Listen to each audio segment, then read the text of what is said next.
Good evening दोस्तों। Galaxy point by Mohammad sir में आपका स्वागत है। इस कक्षा 10 के सेशन में आज लास्ट वीडियो है। इस वीडियो के अंतर्गत इस चैप्टर का शेष बचा हुआ भाग डिस्कस किया जाएगा। तो अभी तक हमने पढ़ा है कि रासायनिक अपक्रिया क्या होती है, परिवर्तन क्या होते हैं, ये कितने प्रकार के होते हैं। उसके साथ ही साथ हमने पढ़ा रासायनिक समीकरण को संतुलित कैसे करते हैं। इस सेशन में हम पढ़ेंगे कि रासायनिक जो अपक्रिया होती है वो कितने प्रकार की होती है और किस प्रकार रिएक्शन करती है। ठीक है, तो रासायनिक निक अपक्रिया है। रासायनिक अपक्रिया यानी केमिकल रिएक्शन। जो रासायनिक अपक्रिया होती है वो उन्हें वर्गीकृत निम्न भागों में किया गया। ठीक है, पहला होता है संयोजन अपक्रिया। संयोजन अपक्रिया, संयोजन अपक्रिया। दूसरी होती है वियोजन अपक्रिया। वियोजन अपक्रिया। उसके बाद तीसरी टाइप होता है विस्थापन अपक्रिया। विस्थापन अपक्रिया। चौथा टाइप होता है दो विस्थापन अपक्रिया। दो विस्थापन अपक्रिया। ठीक है, उसके बाद आता है फिफ्थ पार्ट आता है इसका रिडॉक्स अपक्रिया। रिडॉक्स अपक्रिया। तो देखते हैं कि जो रासायनिक अपक्रिया होती है, रासायनिक अपक्रिया होती है उन्हें हम 5 भागों में बांट सकते हैं। पहली आती है संयोजन अपक्रिया, दूसरी आती है वियोजन अपक्रिया, तीसरी आती है विस्थापन अपक्रिया, चौथा आता है द्विविस्थापन अपक्रिया और लास्ट आता है पॉइंट आता है रिडॉक्स अपक्रिया। कौन सा आता है? रिडॉक्स अपक्रिया। तो जो वियोजन अपक्रिया होती है वो 3 प्रकार से इन्हें बांट सकते हैं। वियोजन अपक्रिया को 3 प्रकार से वर्गीकृत किया गया है। इसमें पहला आता है ऊष्मीय वियोजन अपक्रिया। ऊष्मीय वियोजन अपक्रिया। उसके बाद आता है वैद्युत वियोजन अपक्रिया। तीसरा पार्ट आता है प्रकाशीय वियोजन अपक्रिया। तो रासायनिक अपक्रिया को 5 भागों में बांटा गया है। संयोजन अपक्रिया, वियोजन अपक्रिया, विस्थापन अपक्रिया, द्विविस्थापन अपक्रिया, रिडॉक्स अपक्रिया। और जो ऊष्मीय वियोजन अपक्रिया होती है इसे हम 3 भागों में बांट सकते हैं, ऊष्मीय वियोजन, वैद्युत वियोजन और प्रकाशीय वियोजन। तो आइए इनका क्रमबद्ध अध्ययन करते हैं। तो सबसे पहला आता है संयोजन अपक्रिया। संयोजन जन अपक्रिया। संयोजन अपक्रिया। संयोजन अपक्रिया को दूसरे नाम से भी जानते हैं, इसे बोलते हैं योगात्मक अपक्रिया। योगात्मक अपक्रिया। अदर नाम से यानी दूसरे नाम से इसे क्या जानते हैं? योगात्मक अपक्रिया। ठीक है, इसकी परिभाषा आती है जब दो या दो से अधिक, जब दो या दो से अधिक अभिकारक, जब दो या दो से अधिक अधिक अभिकारक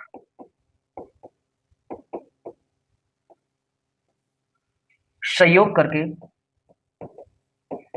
संयोग करके एकल उत्पाद बनाते हैं, उत्पाद बनाते हैं,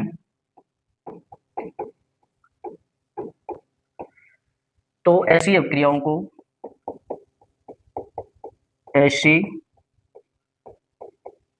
अभिक्रियाओं को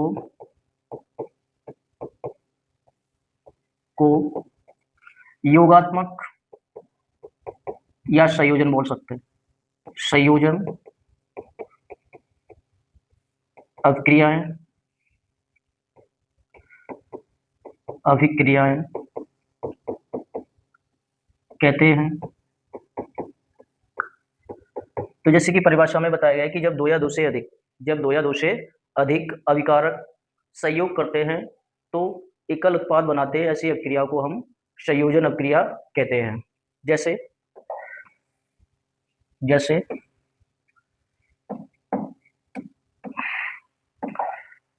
जैसे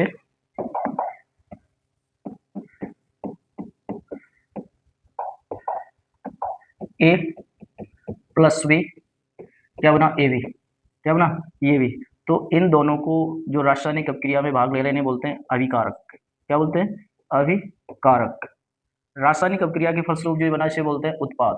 क्या बोलते हैं, उत्पाद। ठीक है, ये तो था स्केलेटल इक्वेशन यानी ढांचा समीकरण। उदाहरण में देखते हैं।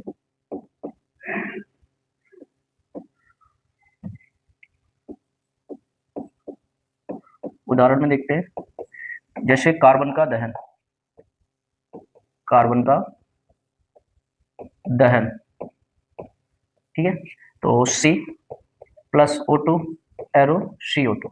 तो इस अपक्रिया को हम बोलेंगे संयोजन अपक्रिया। क्या बोलेंगे, संयोजन अपक्रिया।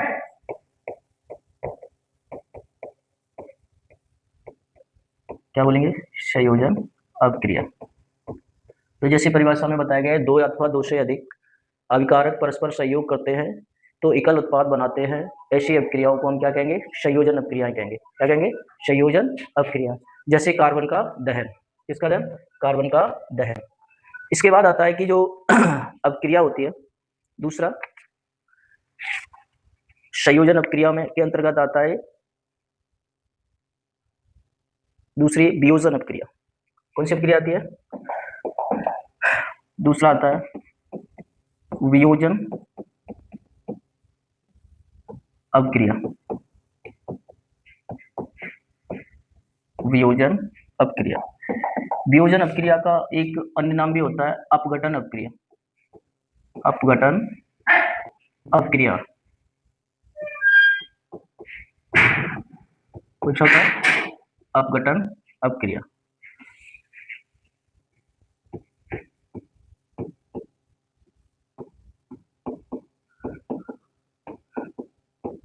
ठीक, अपघटन अपक्रिया की परिभाषा कहती है कि अपघटन अपक्रिया में आता है कि जब कोई पदार्थ टूटता है, जब कोई पदार्थ टूटता है तो दो या अथवा दो से अधिक पदार्थ बनाता है, दो या दो से अधिक पदार्थ बनाता है, ऐसी अपक्रियाओं को हम अपघटन अपक्रियाएं या वियोजन अपक्रियाएं कहते हैं। तो इसमें क्या आता है, जब कोई यौगिक टूटकर दो या दो से अधिक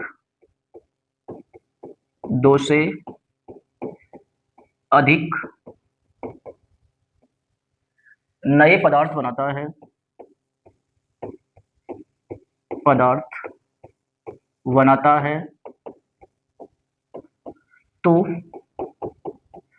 तो ऐसी अपक्रियाओं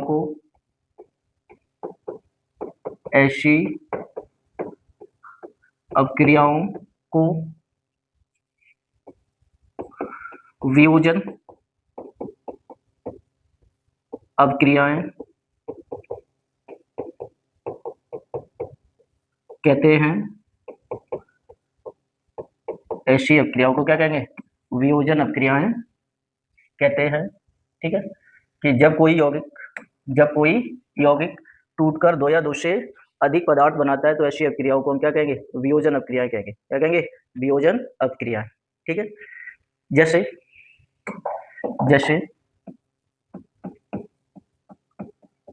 ए भी कोई यौगिक है, ए भी क्या है, कोई यौगिक है। जब इसका विघटन होता है तो ए और बी में टूट जाता है।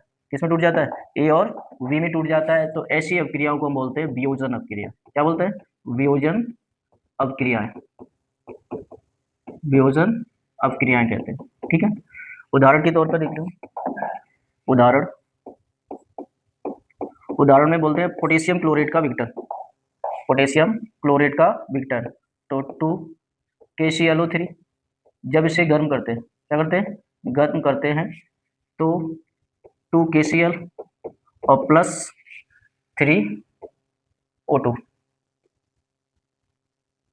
3O2 प्राप्त होता है। ठीक है, तो ऐसी अभिक्रियाओं को हम क्या कहेंगे, वियोजन अभिक्रिया। क्या कहेंगे, वियोजन अभिक्रियाएं कहते हैं। ठीक है, तो डेफिनेशन में बताया गया है कि जब कोई यौगिक टूटता है तो दो या दो से अधिक पदार्थ बनाता है, तो ऐसी अभिक्रियाओं को हम वियोजन अभिक्रियाएं कहते हैं। अब जो वियोजन अभिक्रियाएं होती है, वियोजन अभिक्रिया होती है, उन्हें 3 भागों में बांटा गया है। तो वियोजन अभिक्रियाओं को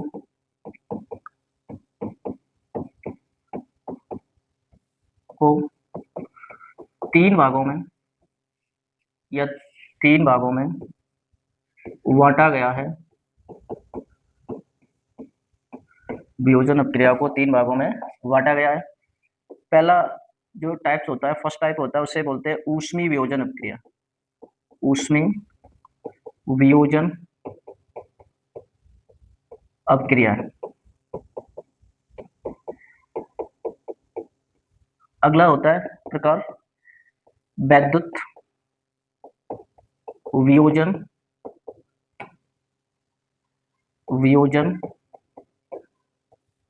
अभिक्रिया।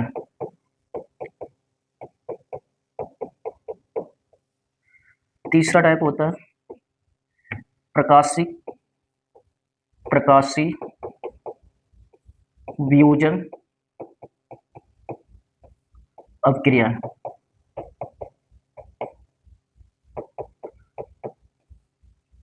तो वियोजन अभिक्रियाओं को हम 3 प्रकार से बांट सकते हैं, या 3 प्रकार की होती है। पहली होती है कि ऊष्मीय वियोजन अभिक्रिया। ऊष्मीय वियोजन अभिक्रिया। ऊष्मीय वियोजन अभिक्रिया में क्या होता है कि जब कोई पदार्थ ऊष्मा के प्रभाव में वियोजित होता है, तो ऐसी अभिक्रियाओं को हम ऊष्मीय वियोजन अभिक्रियाएं कहते हैं। जब कोई पदार्थ ऊष्मा के प्रभाव में वियोजित होता है, तो ऐसी अभिक्रियाओं को ऊष्मीय वियोजन अभिक्रियाएं कहते हैं। तो अगला आता है, फर्स्ट का हम डिस्कस करेंगे ऊष्मीय वियोजन अभिक्रिया। क्या करेंगे, ऊष्मीय वियोजन अभिक्रिया। तो इसकी पहले हम इसके बारे में डिस्कस करते हैं। ऊष्मीय वियोजन अभिक्रिया। ऊष्मीय वियोजन अभिक्रिया, इसमें क्या है कि जब कोई यौगिक ऊष्मा के प्रभाव के कारण या ऊष्मा के प्रभाव में 2 या 2 से अधिक भागों में टूट जाता है, या 2 या 2 से अधिक पदार्थों में टूट जाता है, तो ऐसी अभिक्रियाओं को ऊष्मीय वियोजन अभिक्रियाएं कहते हैं। तो इसमें लिखना है, जब कोई यौगिक ऊष्मा के प्रभाव से 2 या 2 से अधिक पदार्थों में टूट जाता है,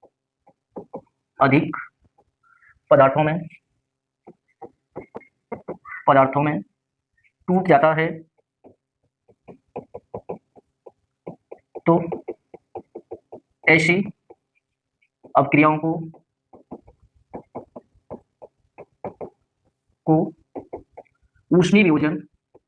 अभिक्रियाओं को ऊष्मीय वियोजन अभिक्रिया कहते हैं। ठीक है, यानी जब कोई यौगिक ऊष्मा के प्रभाव में 2 या 2 से अधिक भागों में टूट जाता है, या 2 या 2 से अधिक पदार्थों में टूट जाता है, ऐसी अभिक्रियाओं को ऊष्मीय वियोजन अभिक्रियाएं कहते हैं। जैसे उदाहरण में लिखते हैं, उदाहरण पोटेशियम क्लोराइड को गर्म करने पर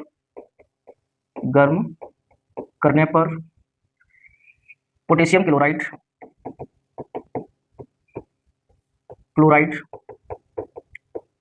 तथा ऑक्सीजन बनती है।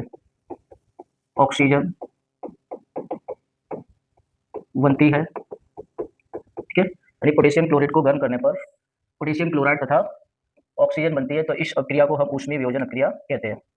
जैसे 2KClO3, इसे जब हम गर्म करेंगे तो पोटेशियम क्लोराइड और ऑक्सीजन मुक्त होती है। क्या होती है, ऑक्सीजन मुक्त होती है। तो ऐसी अभिक्रिया को हम क्या कहेंगे, ऊष्मीय वियोजन अभिक्रिया कहते हैं। तो परिभाषा जैसे कि कहती है कि जब कोई यौगिक ऊष्मा के प्रभाव में दो या दो से अधिक भागों में टूट जाता है या अधिक पदार्थों में टूट जाता है तो ऐसी अक्रिया को हम ऊष्मीय वियोजन अक्रिया कहते हैं। जैसे पोटेशियम क्लोराइड को गर्म करने पर पोटेशियम क्लोराइड तथा ऑक्सीजन बनती है। अगला आता है वैद्युत वियोजन अक्रिया या विद्युत अपघटन अक्रिया। विद्युत वियोजन अक्रिया, विद्युत वियोजन अक्रिया। वैद्युत वियोजन अक्रिया में बताया कि जब कोई यौगिक या जब किसी यौगिक के जली विलयन में विद्युत धारा प्रवाहित की जाती है तो विलयन दो या दो से अधिक भागों में विघटित हो जाता है। ऐसी अक्रियाओं को हम उस वैद्युत वियोजन अक्रिया कहते हैं। तो इसमें लिखना है जब किसी यौगिक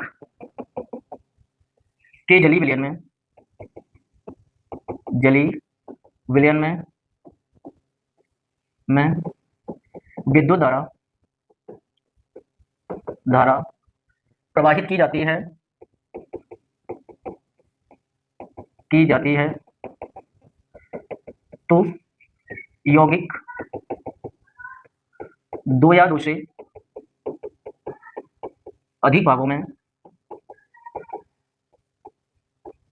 विद्युत धारा प्रवाहित की जाती है तो यौगिक दो या दो से अधिक भागों में विघटित हो जाता है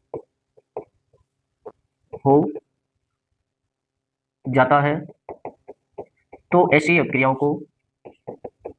ऐसी अक्रियाओं को विद्युत वियोजन अक्रिया कहते हैं। वियोजन अक्रिया कहते हैं। ठीक है कि जब किसी यौगिक के विलयन में विद्युत धारा प्रवाहित की जाती है तो यौगिक दो या दो से अधिक भागों में विघटित हो जाता है तो ऐसी अक्रियाओं को ऊष्मीय वियोजन अक्रियाएं कहते हैं। ऐसी अक्रियाओं को ऊष्मीय वियोजन अक्रियाएं कहते हैं। ठीक है, जैसे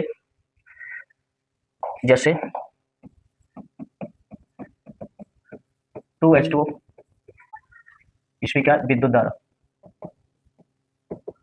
तो क्या बनेगा 2H2 और प्लस O2। तो ऐसी अक्रियाओं को हम ऊष्मीय वियोजन अक्रियाएं वैद्युत वियोजन अक्रियाएं कहते हैं। क्या कहते हैं? वैद्युत वियोजन अक्रियाएं कहते हैं। अगला आता है प्रकाशीय वियोजन अक्रिया।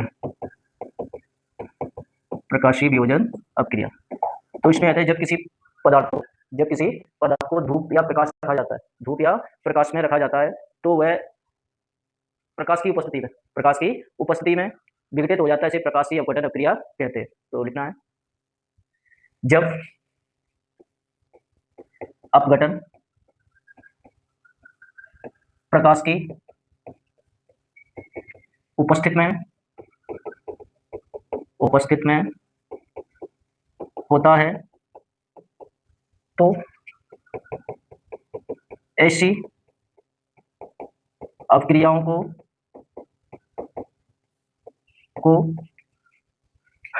प्रकाशीय अपघटन अक्रिया कहते हैं। क्या कहते हैं? प्रकाशीय अपघटन अक्रिया कहते हैं। जब किसी पदार्थ का जो विघटन होता है वो प्रकाश की उपस्थिति में होता है। क्या की उपस्थिति में होता है? प्रकाश की उपस्थिति में होता है तो ऐसी अक्रियाओं को हम अपघटन अक्रियाएं कहते हैं। जैसे 2AgCl जब इसे सूर्य के प्रकाश में रखेंगे तो बनेगा 2Ag प्लस Cl2 यानी कहने का मतलब जब सिल्वर क्लोराइड को प्रकाश की उपस्थिति में रखते हैं तो यह दूसरा रंग का होकर सिल्वर और क्लोराइड यानी सिल्वर और क्लोरीन में विघटित हो जाता है तो ऐसी अक्रियाओं को हम प्रकाशीय वियोजन अक्रिया कहते हैं। तो अभी तक हमने पढ़ा योगात्मक अक्रिया क्या होती है, वियोजन अक्रिया क्या होती है, वियोजन अक्रिया के कितने प्रकार होते हैं उनके बारे में पढ़ चुके हैं। अब आगे हम पढ़ते हैं विस्थापन अक्रिया। कौन सी अक्रिया है? विस्थापन अक्रिया। विस्थापन अक्रिया में क्या होता है कि वे अक्रियाएं जिसमें अधिक क्रियाशील पदार्थ कम क्रियाशील पदार्थ को उसके यौगिक से अलग कर देता है ऐसी अक्रियाओं को हम विस्थापन अक्रियाएं कहते हैं। तो इसमें लिखना है जब अधिक क्रियाशील पदार्थ कम क्रियाशील पदार्थ को उसके यौगिक से विस्थापित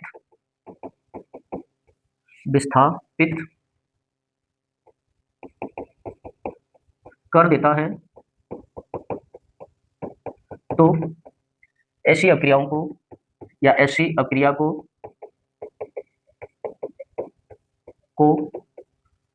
विस्थापन अक्रिया कहते हैं। अक्रिया कहते हैं, ठीक है। जैसे जैसे जैसे A B plus B C यानी डी सी डी, ठीक है। ये कोई यौगिक है, तो जो ए है ना वो बी को उसके विलयन से क्या कर देता है, विस्थापित, इस प्रकार से। तो यौगिक बनेगा क्या, या उदाहरण के तौर पर देखते हैं, जैसे Zn plus CuSO4 arrow ZnSO4 और प्लस Cu। तो इसमें जो जिंक है ना वो कैसा है, क्रियाशील है, यानी अधिक क्रियाशील है। कैसा है, अधिक क्रियाशील। तो अधिक क्रियाशील जिंक ने कॉपर सल्फेट के विलयन से कॉपर को क्या कर दिया, प्रतिस्थापित, क्योंकि जो कॉपर है वो कैसा है, जिंक की तुलना में कम क्रियाशील है। क्या है, कम क्रियाशील। तो कम क्रियाशील होने की वजह से जिंक ने कॉपर सल्फेट के विलयन से कॉपर को क्या कर दिया, विस्थापित कर दिया। तो ऐसी अक्रिया को हम क्या कहेंगे, विस्थापन अक्रिया। क्या कहेंगे, विस्थापन अक्रिया। अब जो विस्थापन अक्रिया जो श्रेणी होती है, विद्युत रासायनिक श्रेणी, उसके अनुसार जो हाइड्रोजन से ऊपर स्थित धातु है वो अपने से नीचे स्थित धातु को उसके विलयन से क्या कर देती है, प्रतिस्थापित कर देती है, ठीक है। ऐसी अक्रियाओं को हम क्या कहेंगे, विस्थापन अक्रिया। क्या कहेंगे, विस्थापन अक्रिया। एक दूसरा भी उदाहरण है, मेथेन की क्रिया क्लोरीन से कराने पर, तो CH4 और plus Cl2, CH4 plus Cl2, तो Cl यानी क्लोरीन क्रियाशील है, तो क्लोरीन क्रियाशील होने की वजह से हाइड्रोजन को उसके विलयन से क्या कर देती है, यानी हाइड्रोजन को विलयन नहीं, सॉरी, हाइड्रोजन को कार्बन से अलग करके क्या बना देता है, मेथिल क्लोराइड। क्या बना लेता है, मेथिल क्लोराइड, और हाइड्रोजन अलग होकर क्या बनाएगा, हाइड्रोजन क्लोराइड यानी HCl बना देगा। तो ये भी अक्रिया कैसी हो गई, विस्थापन अक्रिया। कैसी हो गई, विस्थापन अक्रिया। इसके बाद आती है जो अगली अक्रिया होती है, वो आती है द्विविस्थापन अक्रिया। द्विविस्थापन अक्रिया है, ठीक है। द्विविस्थापन अक्रिया, जैसे उसका नाम है द्व, दो माने होता है दो, तो वह अक्रिया जिसमें दो यौगिकों के मध्य आयनों का आदान प्रदान होता है, वह अक्रिया जिसमें दो यौगिकों के मध्य उनके आयनों का क्या होता है, आदान प्रदान होता है, ऐसी अक्रिया को हम क्या कहेंगे, द्विविस्थापन अक्रिया कहते हैं। तो जिन अक्रियाओं में जिन अक्रियाओं में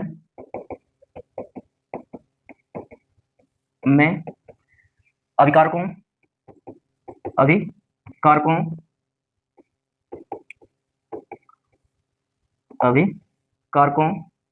के मध्य आयनों का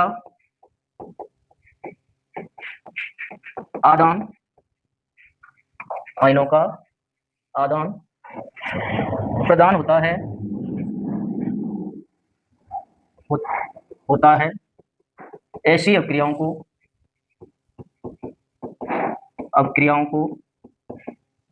दो विस्थापन अक्रियाएं कहते हैं। दो विस्थापन अक्रियाएं कहते हैं, जैसे सिल्वर नाइट्रेट की क्रिया सोडियम क्लोराइड से कराने पर, सिल्वर नाइट्रेट की क्रिया AgNO3 सोडियम क्लोराइड से कराने पर, तो सोडियम क्लोराइड से कराने पर है, तो जो सिल्वर नाइट्रेट का जो विलयन है वो क्लोरीन सिल्वर से क्रिया करेगा और नाइट्रेट आयन सोडियम से क्रिया करके क्या बना लेगा, AgCl और प्लस NaNO3 यानी सोडियम नाइट्रेट। तो इसमें यौगिकों यानी जो यौगिक थे, यानी कौन सा था, सिल्वर नाइट्रेट और सोडियम क्लोराइड में, तो दोनों के अपने आयनों का आदान प्रदान हुआ, इसके फलस्वरूप सिल्वर क्लोराइड और सोडियम नाइट्रेट बना। तो ऐसी अक्रियाओं को हम क्या कहेंगे, दो विस्थापन अक्रिया कहेंगे। क्या कहेंगे, दो विस्थापन अक्रिया। क्या कहेंगे, दो विस्थापन अक्रिया। तो परिभाषा में बताया, जिन अक्रियाओं में अभिकारकों के मध्य आयनों का क्या होता है, आदान प्रदान होता है, ऐसी अक्रियाओं को हम द्विविस्थापन अक्रियाएं कहते हैं। तो परिभाषा के अनुसार भी अक्रियाएं जिनमें दोनों यौगिकों के आयनों के मध्य क्या होता है, आदान प्रदान, ठीक है। लास्ट हमारा आता है रिडॉक्स बोलते हैं ऑक्सीकरण अपचयन अक्रिया। ऑक्सीकरण अपचयन अक्रिया को बोलते हैं रिडॉक्स अक्रिया, या क्या बोलेंगे, रिडॉक्स अक्रिया।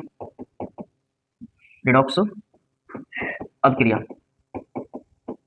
रेडॉक्स अपक्रिया में बताया गया कि बेरासायनिक अपक्रिया जिसमें ऑक्सीकरण तथा अपचयन साथ साथ होता है, ऑक्सीकरण अपचयन साथ साथ होता है, ऐसी अपक्रियाओं को हम क्या कहेंगे? रेडॉक्स अपक्रिया कहते हैं। क्या कहते हैं? रेडॉक्स अपक्रिया।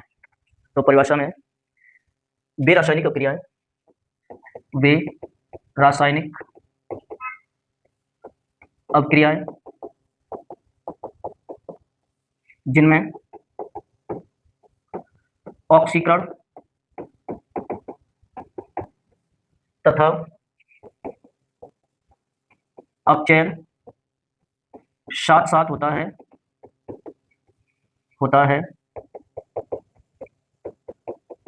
ऐसी अपक्रियाओं को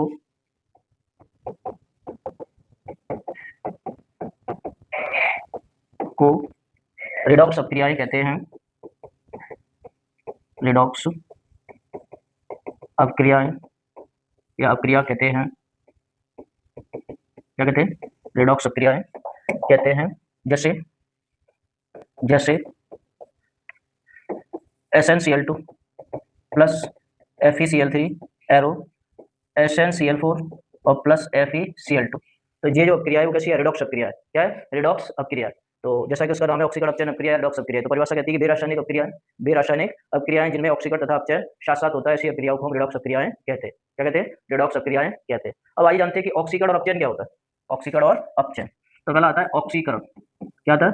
ऑक्सीकरण। ऑक्सीकरण को बोलते हैं ऑक्सीडेशन। क्या बोलते हैं? ऑक्सीडेशन। ठीक है। ऑक्सीकरण की परिभाषा कहती है कि जब ऑक्सीजन से संयोग होता है तथा हाइड्रोजन का वियोग होता है, ऐसी अपक्रियाओं को हम क्या कहेंगे? ऑक्सीकरण अपक्रिया। जिस अपक्रिया में किसी पदार्थ में जिस अपक्रिया में ऑक्सीजन से संयोग होता है, ऑक्सीजन से संयोग होता है,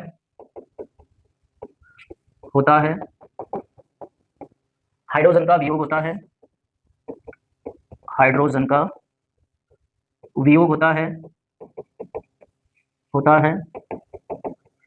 ऐसी अपक्रिया को ऑक्सीकरण कहते हैं। क्या कहते हैं? ऑक्सीकरण। जैसे C+O2 एरो CO2। तो इस अपक्रिया में ऑक्सीजन से संयोग हुआ है, तो इस अपक्रिया को हम क्या कहेंगे? ऑक्सीकरण। क्या कहेंगे? ऑक्सीकरण। अगला आता है अपचयन। अपचयन को बोलते हैं रिडक्शन। क्या बोलते हैं? रिडक्शन। तो रिडक्शन में बताया गया कि जिस अपक्रिया में, इसके विपरीत होती है, जिस अपक्रिया में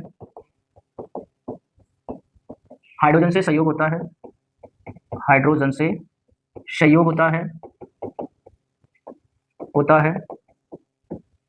ऑक्सीजन का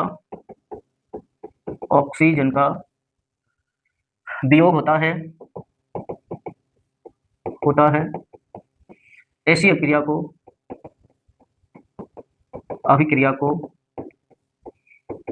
अपचयन कहते हैं। ठीक है। क्या कहते हैं? अपचयन कहते हैं। यानी कहने का मतलब वे रासायनिक अपक्रियाएं जिसमें ऑक्सीजन से संयोग होता है, हाइड्रोजन का वियोग होता है, ऐसी अपक्रियाओं को हम क्या कहेंगे? अपचयन कहते हैं। क्या कहेंगे? अपचयन। तो दोनों का उदाहरण कॉमनली समझ लीजिए। जैसे SnCl2 plus FeCl3 arrow SnCl4 plus FeCl2। ठीक है। तो इसमें देखते हैं कि जो Sn, इसका ऑक्सीडेशन नंबर कितना है? 2। आयरन, इसका ऑक्सीडेशन नंबर कितना है? 3।